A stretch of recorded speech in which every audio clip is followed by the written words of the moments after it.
On enchaîne, chapitre 6.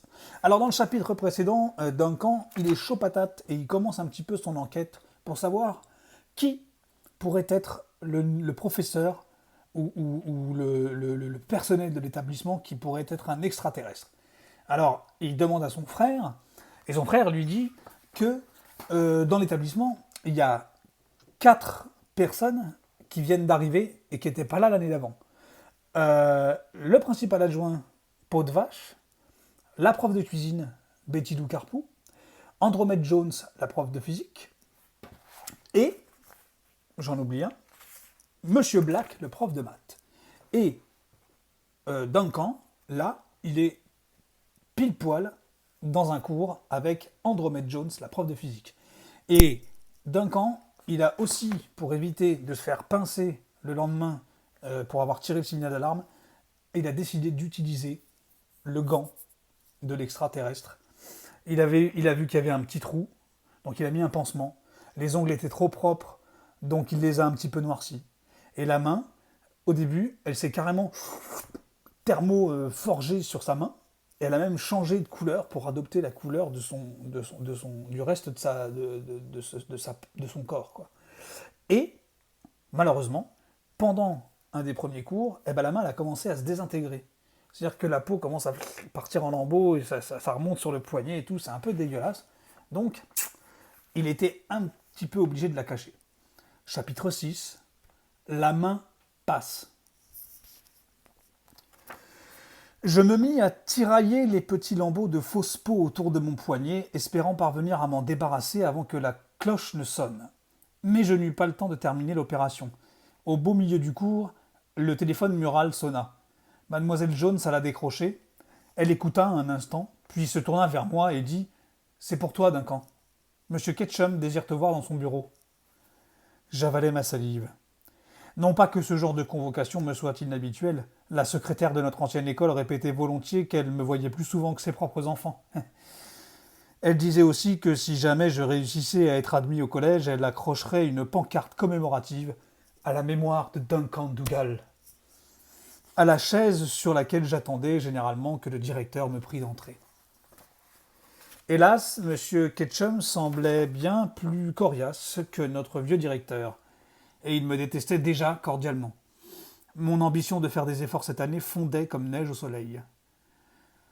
« Duncan !» cria sèchement mademoiselle Jones. « On t'attend !» Je poussai un soupir et me levai. « Hé !» chuchota la fille qui était assise à côté de moi. « Qu'est-ce que t'as au poignet ?»« Une maladie de peau, rétorquai-je. Mais c'est contagieux que si je m'approche des gens. » Je me penchai sur elle, histoire de la voir bondir en arrière. Je me disais que c'était probablement ma dernière plaisanterie de la journée, alors. Voire de la semaine. Ou même ma dernière plaisanterie tout court. Si M. Ketchum devait figurer sur ma liste d'éventuels suspects. Je sortis de mon cours de physique en me demandant s'il m'appelait à cause de la fausse alerte au feu, à cause du gant, ou pour quelque autre raison que j'ignorais encore. Je me demandais aussi si j'allais ressortir vivant de son bureau. Ah oui, s'il était un extraterrestre, il lui serait facile de me réduire en un petit tas de cendres et de prétendre ensuite que je n'avais jamais montré le bout du nez. L'idée de me soustraire à cette convocation me parut soudain excellente. Je tournai les talons et me dirigeai vers la porte donnant sur l'arrière du collège. Je venais d'avancer de quelques mètres à peine quand une voix grave et sonore s'éleva derrière mon dos. « Vous songez à nous quitter, monsieur Dougal ?» Je tressaillis. Peau de Vache lisait-il dans les pensées ? « Moi, monsieur ? Mais pas du tout !» balbutiai-je en prenant mon air le plus innocent. Et je prétextai que j'avais eu un besoin impératif d'aller aux toilettes avant de passer le voir. À son expression, je vis qu'il savait que je mentais. Qu'il savait que je savais que je mentais. Et qu'il savait que je savais qu'il savait. C'est pourquoi je n'insistai pas et je le suivis docilement le long des couloirs. « Sortez votre main de votre poche, m'ordonna-t-il quand nous fûmes dans son bureau. Je ne peux pas. Pourquoi ? Maladie de peau. C'est vraiment répugnant, vous supporteriez pas de voir ça. Peau de Vache me lança un regard de mépris. J'ai l'estomac solide. Sortez votre main de votre poche. Non. Il parut contrarié. Aucune importance, nous verrons ça plus tard. Commençons plutôt par parler d'autre chose. J'ai reçu ce matin un coup de téléphone d'une femme nommée Darling Sweet. Vous la connaissez? Le fait que Darling avait appelé le collège m'étonna tellement que je répondis sans réfléchir. Bah, bien sûr, je l'ai rencontrée hier soir. Et vous lui avez raconté ce qui s'est passé au printemps dernier. J'acquiesçais d'un hochement de tête. Je commençais à me sentir nerveux, sans trop savoir pourquoi. Monsieur Ketchum me fusilla de ses yeux noirs. C'était tout à fait stupide de votre part, monsieur Dougal. Aïe. Me faisait-il une scène parce que l'école essayait de garder le secret ou parce qu'il était l'extraterrestre? J'ai le droit de dire la vérité, déclarai-je. Peau de vache éclata de rire, comme si l'idée qu'une quelconque vérité puisse sortir de ma bouche lui semblait franchement désopilante.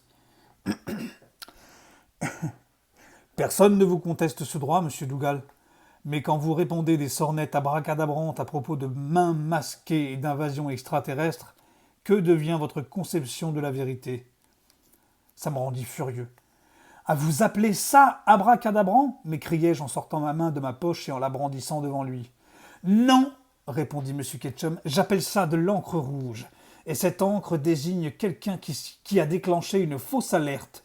Deux fausses alertes dans votre cas, M. Dougal, car les idioties que vous avez débitées à cette journaliste en sont une autre. Je regardais ma main stupéfait. Le gant s'était complètement évaporé. Il n'en restait pas une trace. Il n'y avait plus que cette tache rouge qui sautait aux yeux. C'est vous qui aviez fait ça, demandai-je à peau de vache. Il me regarda perplexe. Fait quoi? Fait disparaître le gant. Vous savez qu'il était là, vous le savez. Je criais de plus en plus fort, moitié parce que j'avais peur, moitié parce que c'est ma façon de réagir à chaque fois que j'ai des ennuis sérieux. Peau de vache se leva. Calmez-vous, m'ordonna-t-il. Fichez-moi la paix, ripostai-je, terrifié. Duncan, asseyez-vous, aboya-t-il. Je m'assis. Et la conférence démarra. Peau de vache me fit un sermon sur le danger des fausses alertes. Puis un policier entra dans la pièce et j'eus droit à un autre sermon. Arriva ensuite un pompier, qui reprit à peu près le même discours. Quand ils eurent terminé, nous savions tous que j'étais un pauvre crétin antisocial dépourvu de tout sens des responsabilités et que je finirais probablement mes jours en prison. Et moi, j'avais compris encore mieux que, peut-être, le danger des fausses alertes. À cause de ma stupide incartade de la veille, personne ne voulait prendre au sérieux mon histoire d'extraterrestre. Chaque fois que j'essayais de la ramener sur le tapis, M. Ketchum m'accusait de vouloir tirer parti d'une situation tragique, allusion à la disparition de Peter, et me conseillait de me taire. Agissait-il ainsi parce qu'il ne me croyait pas ou parce que c'était lui l'extraterrestre?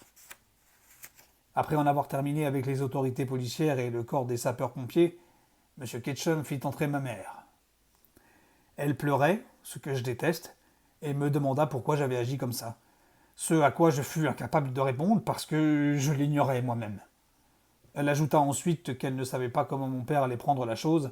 Elle disait vrai. À en juger par mon expérience passée, il pouvait réagir de deux façons, me taper dessus ou se mettre à rire en déclarant « Mais il faut bien que jeunesse se passe !» En fin de compte, quand on me laissa partir, je ne savais plus très bien si je devais rentrer à la maison ou me sauver à tout jamais. J'aurais aimé avoir quelqu'un à qui parler, mais quand on a été la terreur de la classe pendant des années, c'est pas facile de trouver une oreille qui veuille écouter l'exposé de vos problèmes. J'errais lamentablement le long de ma rue, Pine Street, lorsque j'aperçus Suzanne en train de bavarder avec Stacy Benoît et Mike Foran. Ça ressemblait à une petite réunion d'élèves modèles. Je faisais pas partie de leur monde, certes, mais je voulus quand même essayer de me joindre à leur conversation, à tout hasard.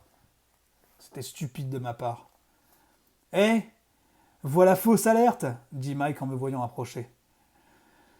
Je lui lançai mon poing dans la figure, puis je m'enfuis en courant, poursuivi par les cris de Suzanne et de Stacy. Je courus ainsi jusque chez moi. Je grimpai l'escalier 4 à 4 et j'allais me réfugier dans ma chambre. Mais je ne pouvais pas pleurer parce que Patrick était là. Je restai donc étendu sur mon lit, à contempler le plafond en me demandant pourquoi mes parents m'avaient donné le jour. A plus.